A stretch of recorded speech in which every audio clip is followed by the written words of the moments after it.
នេះជាការផលិតជីទឹកដោយខ្លួនឯងសម្រាប់បងប្អូនដែលចូលចិត្តដាំដំណាំតាមផ្ទះ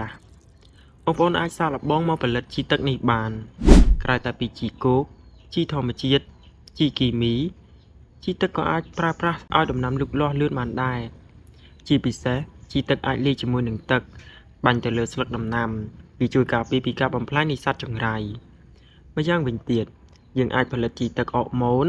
បានដោយយកទៅបាញ់ទៅលើស្លឹកនិងស្រោចគល់ដើម្បីជំរុញផ្លែផ្កាបានដែរ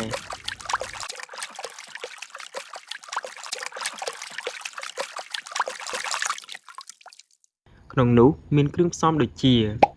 ទឹកដោះគោដែលយើងហូបមិនអស់ដាក់ជាមួយនឹងគ្រឿងកំប៉ុងផ្អែមផ្លែឈើផ្អែមដូចជា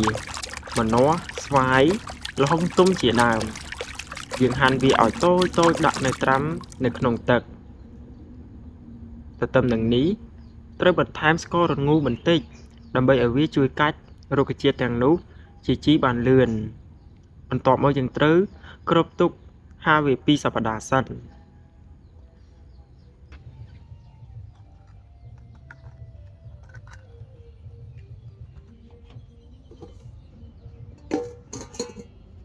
នេះជាវត្ថុសម្រាប់ធ្វើជីទឹកមានធុងសម្រាប់ស្តុកទឹកទុកនិងដបសម្រាប់យកទៅហាលឲ្យវាវិវត្តជាជីទឹកអរម៉ូន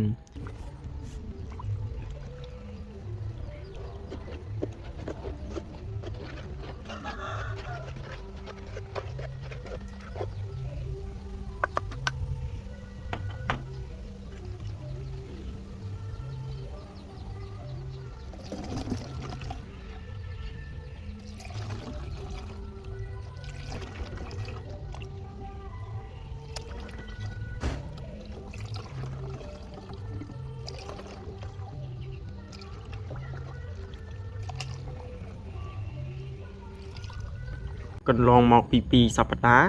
យើងត្រូវច្រកវាទុកចូលទៅក្នុងដបទុកវានៅ50ថ្ងៃរយៈពេល10ថ្ងៃទៀតនោះវានឹងប្រែពណ៌ប្រែជាបែបនេះហើយវាបានវិវត្តជីទឹកដែលអាចប្រើការបានវាជាជីទឹកអរម៉ូនជំរុញផ្លែផ្កា